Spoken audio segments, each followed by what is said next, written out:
He did the same with Quattararo last time out in Misano. We're all set though for the horsepower rodeo. And we're underway here in Austin. A good start there from all riders on the front row, particularly Marc Marquez, who shoots through immediately. He's inside that top four already. Yeah, brilliant from both he and Joan Mir, but Marc Marquez, plan A executed perfectly. He leads. Tight line into turn one to pick up some places. Rins is really aggressive here early on. He's now up into the podium places. Up the inside of Bagnaia, Alex Rins is going to Mir. Struggling, Mir in particular, over the crest through turn 10. I was just going to say, as Nakagami boxed in, Miller still in 10th place at the moment. Marc Marquez leads on the approach to turn 12 from Fabio. And now then, can he execute plan A? Pecco Bagnaia thought that he'd get his head down, try and gap the field and then manage it as perhaps fatigue on Pecco Bagnaia. We head up towards turn 16. Fabio Quattararo keeping his eyes about where Pecco Bagnaia finishes at the moment. His championship rival is in 4th. Brad Binder made up a couple of places on this opening lap as well. He's up into... And he's already clawed his way up inside that top 3. Marquez leads then by just under 3/10 of a second. Quattararo second, Rins third and Polman then still in 9th place. Pol Espargaro just behind these two. And then it's Alex Marquez. Yeah, Miller will just be waiting for that choice for the second half of the race, perhaps when some of the grip ahead of him fades. Marquez then in position 8, Quattararo still in that sector. This Grand Prix the Pecco Bagnaia envisaged. No, not at all. From pole position, and he's got work to do immediately. Then down X Rins, just in the background there. Pecco Bagnaia has now got trouble in the form of Taka Nakagami. Yeah, the exchange and overtake there, down the hill into there is Alex Rins there in the most recent. Oh, Nakagami's gone down. He's gone down. I think it's Taka Nakagami. It is. His podium chances once more. Oh, Taka tumbles in Texas, not what we wanted to say at all. Sometimes when there's these pressure atmospheres in turn 12, the Hondas have struggled in turn 12, stopping at the end of the back straight. Nakagami sadly though down and out. Line then to complete lap 2. It's still Marc Marquez that leads, fastest lap of the race to Jorge Martin. Yeah, this is an excellent job by Jorge. Been absolutely awesome. 2:04.859, the best lap of the race coming in from Jorge Martin. Bagnaia though, starting to get into his. Some turns, the changes of direction. Nakagami has remounted, but is stone last, 21st for the Japanese rider. This is how it...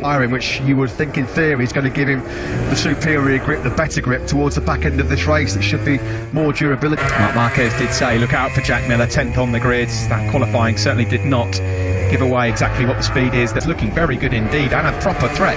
The rookie in 4th as we cross the line. Yeah, Jack Miller's the man to watch. Here comes Jorge of his fellow Spaniard. Now who's got the advantage as they sweep down the hill into this fast turn number 2? It's advantage Alex Rins. Jack Miller's the man second quicker than anybody else around in the Aussie. Yeah, he's a bit angry after what happened yesterday, isn't he? The Australian on Jorge Martin. Rins knew the significance of making that move back on Martin immediately into the first corner, because if you get stuck behind the Ducati, it's so hard, the risk of Marquez and Quattararo just gapping him a little bit. So that was imperative that Rins made that move, although he might get swallowed up here now down the back stroke. There's no might in it, was there? There was no might in it. That was just effortless for Jorge Martin. Just wound that Ducati up the top gear. Good battle here. Yeah, taking lumps out of each other there, Mir and Binder. Mir retaliates immediately.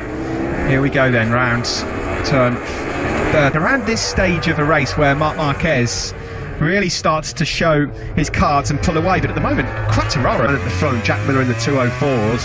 Just feel there's a bit of energy and tyre conservation going on here right now, particularly from your race lead at the top of the hill, in at the first corner, getting a good eye on this one. Somebody's gone down. Who has just crashed? That was at the first corner. You could the Frenchman, and his poor form unfortunately continues. The Pramac Ducati rider is down and out. Oh, he scored just... Quattararo starting to get warmed up into this one nicely, isn't he? He's taken a 10th out of Marc Marquez in turn. Well, at this stage in a Cota battle, Marc Marquez is normally about 2 seconds clear. Not so in 2021. We know it's a different Marc Marquez this year. Between Martin and Rins, hang on a second. Oh, I thought Martin was going to have a look at Quattararo then. He's looking very good, isn't he? Yeah, what I saw actually braked slightly early, and Rins had to dive past it. He had the back of the ground, had to leap, and he pulled it off perfect, but the braking... It's a 9/10 of a second gap between Marquez and Quattararo in 2nd place. There it is from the helicopter. Yeah, Marquez got his into the 204s with the Repsol Honda man, so Marquez took half a second out of Quattararo on that lap number 6. He does not feature in his championship fight. 2nd place to Marc Marquez in Austin is not something to be sniffed at, and it would be struggling big time, Steve, on that last lap. Bagnaia did a 2:06.123. He hasn't got the pace at all. He's dropping back in the background there. You can see Pol Espargaro is having a good ride. He's just moved up ahead of Enea Bastianini. He's up into 9th. Was able to claw back on him in the braking zone for turn 12. Alex Rins likewise, he also was back in the 206s on that previous lap. Rins and Bagnaia, two men who we thought were going to be in serious podium contention early on. There's the move from Miller on his teammate Pekka. Max fighting for the World Championship, and then Jack was super strong to make the move on the inside of Alex Rins into turn 12. Lap of the race, a 2:04.3 from Marc Marquez, who's opened up now a 1.5 second lead over the World Championship leader. Ducati will be relying on him to take some points away from Fabio Quartararo, with Bagnaia struggling at the moment, still in the mid 205s. Pecco Bagnaia in 6th. In line for what would be his 4th MotoGP podium. He's 3rd, 6/10 clear of Jack Miller in 4th. Points will be like gold for the World Championship, particularly with Bagnaia struggling, so it just doesn't make any sense what. Yeah, I completely agree. Completely agree. There is Bagnaia, Binder, Mir. Here is Enea Bastianini, as he so often does. He Spargaro. A bit further back, Andrea Dovizioso has just been passed by Aleix Spargaro for 13th. Luca Marini in the points. Straight on in the background there. I'm not sure who that was, but someone went way too deep into turn 12. Team 1.7 now, his advantage. Is he going to post another lap record as he comes around the final corner? Quartararo's just set his personal best lap of the race at 2:04.761, but that was still 2/10 slower than Marc Marquez, what we were expecting from the man who qualified so well in pole, although he blitzes by Alex Rins' factory Suzuki, so that's at least another. Guy then safely moves up into 5th place. Jack Miller just up ahead of him has clawed a 10th or 2 back on Jorge Martinez. Bang in the middle of turn number 12. Alex Rins almost ran into the back of him because Bagnaia knew that just using that little bit of extra acceleration. At the moment, championship-wise, this is going perfectly for Fabio Quartararo. 20 points he would take to the halfway point of the race. 10 laps gone, 10 to go. We have been here before, of course. Marc Marquez was late 2 years ago at turn 12. You can't really see history repeating itself here today. For the 8 times world champion, he's 2 points, and it is Marc Marquez. Well, they are the 3 circuits that stand out, aren't they, when you look at a MotoGP calendar? Marc Marquez, they are the 3 circuits where you just knew Marc Marquez was going to bring out the big guns, and he has done so. Aragon, you always got a sense that he'd have chalked this one off thinking this is a great chance to take his 2nd win of the season. Back in Sachsenring and Aragon as well, he was playing down his chances for most of the weekend, but there's just been a different World Championships. He does not want to lose here in Austin again. He wants his crown back. Between Marc Marquez and Jorge Martin for rider of the day at this stage, because Martin is doing absolutely brilliant. We're looking at him now from Jack Milgres. Jorge Martin's just brilliantly keeping that gap to around 3-4 tenths. In fact, he's eked it out. He was a little bit quick on that last lap over Miller. Absolutely peeling away from the pack at 2:04.5, just for good measure as well. No one's even within half a second. As Jack Miller got left, Miller's 7 tenths behind Martin, and he's 8 tenths clear of Santi Hernandez, keeping a close eye on Marc Marquez. It's fair to say that in these treacherous parts of the circuit, the Honda coping with the bumps very. It was 8 tenths through sector 1. It's now up to 9 tenths. So Jack Miller, we thought he was good. We've said that a few times previously before here at the Circuit of the Americas in Texas. Marquez 3.5 seconds clear now. Into Martin. I mean, on that last lap, he was only 3 tenths slower than Marc Marquez.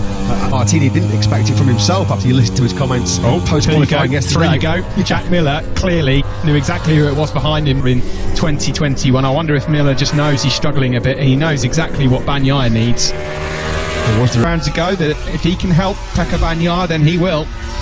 And he's not exactly in a race-winning position at the moment. He was top 2 in all 4 practice sessions going into qualifying yesterday, and his weekend has kind of unravelled in that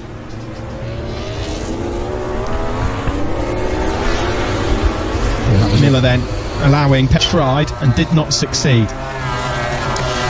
Yeah, well, Pecco Bagnaia's got his hands full to cut that gap. I mean, he's got to find 2, either tyre-wise or physical-wise, to bring Bagnaia back into contention for the podium. In Austin, Marc Marquez in complete control, 3.6 seconds up the road ahead of Fabio Quartararo, the world champion.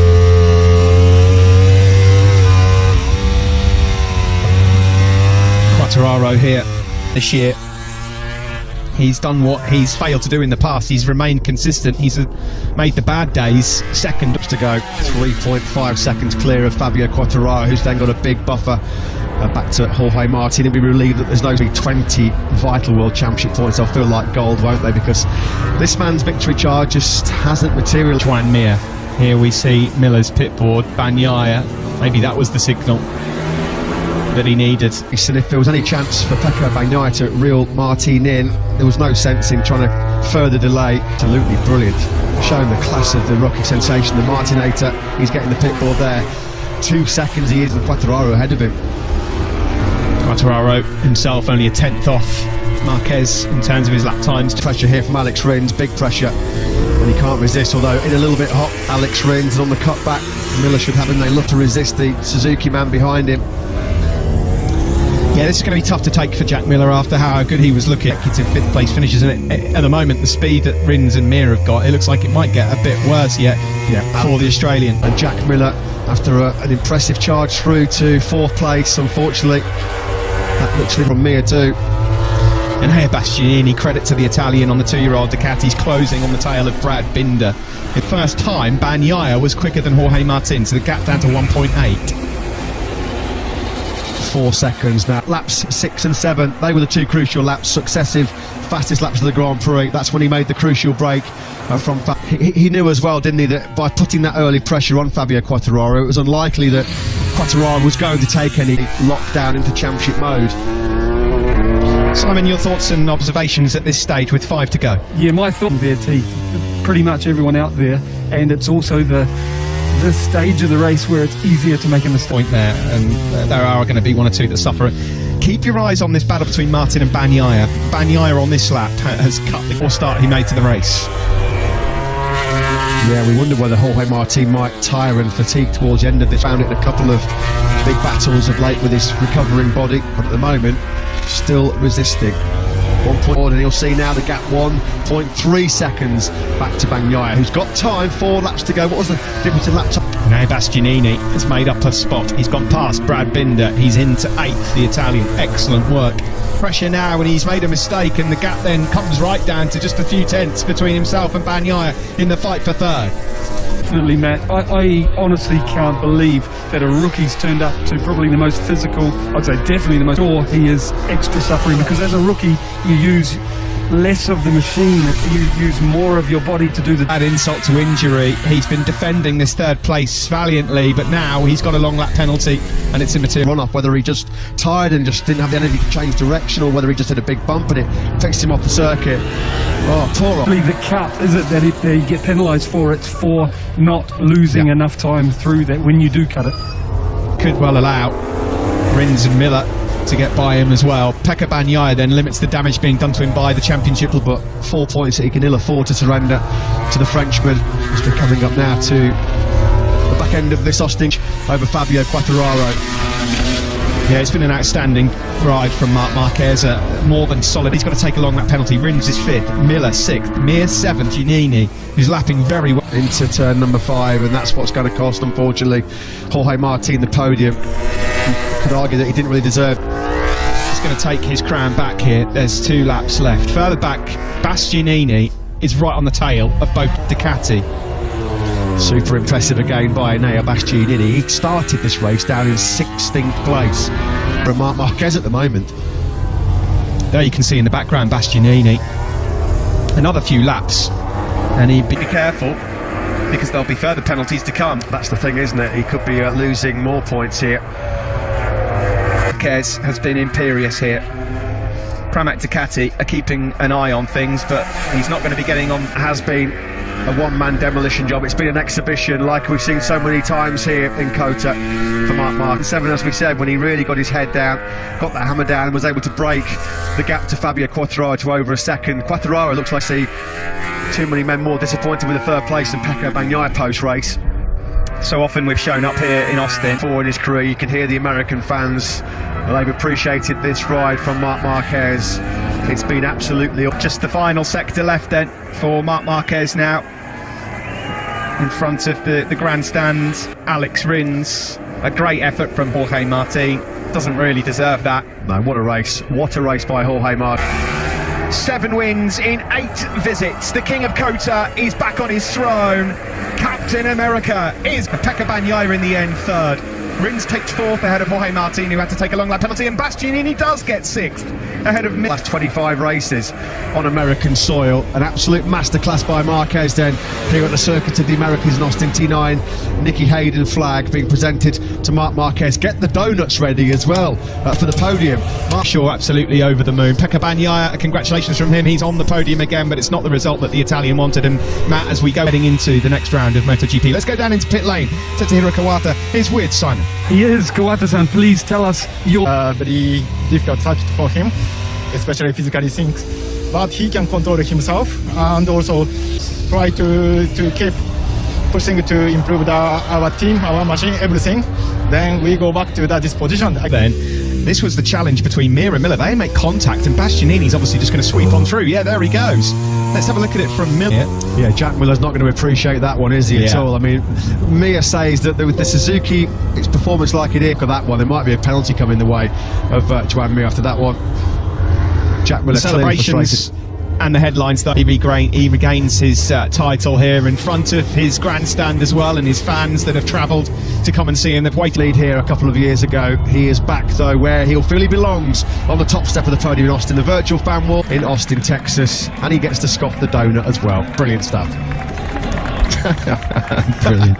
Taking the constructor trophy for HRC here is Jet Lawrence, the man who Marquez had the bet with, the AMA 250 motocross champion. Hands over the second place for a man who has one hand surely now on the MotoGP crown in 2021. FIM board member Robert Dingman hands over the trophy for GP world champion next time in Misano. But Marc Marquez, Rear Admiral Gene Price hands over the race winning prize. Marquez.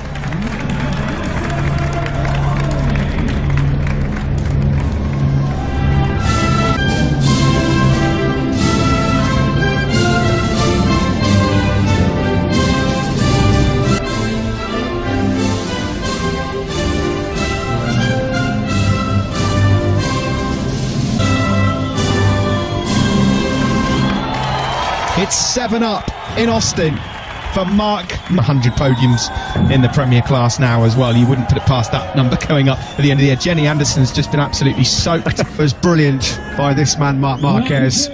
You do feel that next year in 2022, he's going to be one of the main...